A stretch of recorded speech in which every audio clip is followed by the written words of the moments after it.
सभी को नमस्कार, राम राम और बहुत सारा प्यार। एक ऐसा मुद्दा जो बहुत ज्यादा चर्चा में है। शहीदी दिवस के दिन भगत सिंह को ज्यादा सर्च होना चाहिए था और सर्च हो रहा था कि क्यों गांधी यानी राहुल गांधी जी को होने वाली है 2 साल की जेल। अब क्या मोदी जी के ऊपर मानहानि यानी मोदी जी के नाम के लेके कुछ ऐसा हुआ कि मोदी जी ने केस डाल दिया? सबके दिमाग में तो यही चल रहा है भाई मोदी जी ने केस डाल दिया मानहानि का। ऐसे तो सब मोदी जी को बोलते हैं चौकीदार चोर है। अब किस किस के ऊपर मोदी जी केस डालेंगे? तो ऐसा कुछ नहीं हुआ। थोड़ा सा ना हंसी भी आ रही है। मतलब अभी बहुत लोगों को क्लियर नहीं है, लोगों को लगता है कि मोदी जी ने केस डाल दिया, लाइक हमारे पीएम। ठीक है, गांधी, राहुल गांधी, ठीक है, बहुत ज्यादा गांधी गांधी किया ना अभी शहीदी दिवस पे, तो इस वजह से वो गांधी चढ़ा हुआ है मुंह पे। अब मेरी बात सुनो, मुद्दे की बात क्या है। मुद्दे की बात यह है कि राहुल गांधी को होने वाली है 2 साल की जेल।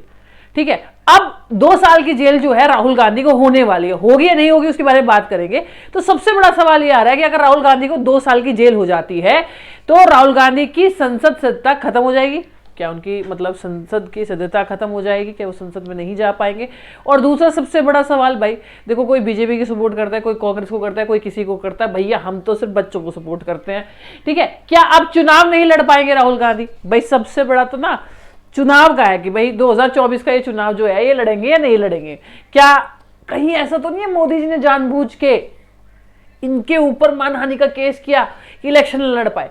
तो अभी ना पूरी बात का आपको पता नहीं है। पहली बात तो ये कि केस क्या हुआ है, जरा ध्यान से सुनो, इसके बारे में बताएंगे। अब क्या है कि जैसे इनके ऊपर केस होता है और 2 साल की जेल की बात की जाती है तो ऐसे एकदम से गांधी जी ट्वीट करते हैं, मेरा धर्म सत्य और अहिंसा पर आधारित है, सत्य मेरा भगवान है, अहिंसा उसे पाने का साधन है। तो ये महात्मा गांधी जी ने लिखा था अपनी कहीं ना कहीं, तो वो इन्होंने क्या किया, ट्वीट कर दिया। ठीक है, चलो जी, ये पूरा मुद्दा चल रहा है। अब बात क्या हुई है, इन्होंने कुछ कारनामा किया था 2019 में। उस कारनामे के ऊपर सूरत के डिस्ट्रिक्ट कोर्ट ने इनके ऊपर केस डाल दिया। अब कारनामा क्या किया था, तो 2019 में लोकसभा के इलेक्शन थे, उस टाइम पे कारनामा किया था। लेकिन मैं आपको एक बार बता दूं, सूरत कोर्ट ने इनके ऊपर जो केस डाला है उसमें अभी इनको 30 दिन की मोहलत दी गई है। इन्होंने ये कहा कि भाई मैं तो भ्रष्टाचार के खिलाफ बोलता रहता हूं, मेरा काम तो भ्रष्टाचार के खिलाफ बोलना है। तो विपक्षी दल के वकीलों ने कहा कि इसका मतलब आप किसी को कुछ भी कह दोगे, अगर आप ही कानून तोड़ोगे तो ऐसे कैसे चलेगा। ठीक है, अब कानून क्या तोड़ा इन्होंने, भाई मोदी जी के मतलब मोदी सरनेम के बारे में गलत कह दिया। इन्होंने कह दिया कि जितने भी चोर होते हैं सारे मोदी होते हैं। बोले ललित मोदी चोर, नीरव मोदी चोर। ठीक है, तो इन्होंने इसके बाद नरेंद्र मोदी भी बोल दिया, तो बोले सारे मोदी चोर होते हैं। अब देखिए यार, 5 उंगलियां बराबर तो नहीं होती, पर हम किसी के बारे में कुछ कहेंगे नहीं। तो किसी पर्टिकुलर यानी किसी एक सरनेम को लेके उसको टारगेट करना भी गलत है। ठीक है, अब कि भाई मोदी चोर है। अब इसमें क्या था भाई, यहाँ पे एक बीजेपी के लीडर है, अब उनका सरनेम भी मोदी है, तो केस उन्होंने ठोका। लेकिन सूरत डिस्ट्रिक्ट केस में केस ठोकने से इनको सजा नहीं मिलेगी। अभी अपील के लिए इनको 30 दिन का टाइम दिया गया है। बात हाई कोर्ट पे जाएगी, फिर जाएगी सुप्रीम कोर्ट पे। ये फिर कभी किसी क्लास में बताएंगे कि डिफरेंस क्या होता है हाई कोर्ट और सुप्रीम कोर्ट में। ठीक है, तो मोदी मोदी कहने पे हो गई भैया इन्हें जेल, होगी, हुई नहीं है। 30 दिन का टाइम है अभी अपील करने के लिए, अपनी बात रखने के लिए। तो 2019 में इन्होंने बयान दिए थे, उसी के कारण इन्हें 2 साल की सजा सुनाई गई है। लेकिन इनके पास टाइम है, और ये इन्होंने 11 अप्रैल को कहा था, सरेआम कहा था कि मोदी ही क्यों चोर होते हैं। तो 13 अप्रैल को बीजेपी के जो विधायक थे, ठीक है, मोदी ने शिकायत दर्ज कर दी और 6 मई को मामला कोर्ट में चला गया था। तो ये आज से मतलब लगभग 3-4 साल पुराना केस है, कोई नया केस नहीं है। ठीक है, लेकिन अब 23 मार्च 2023 को इनको दोषी करार दिया गया। केस कब का है? 2019 का केस है। ठीक है, तो अभी भी इनके पास 30 दिन का टाइम है। ठीक है, तो ये वो मोदी साहब है जिन्होंने इनके ऊपर केस किया है, तो नरेंद्र मोदी जी ने नहीं किया।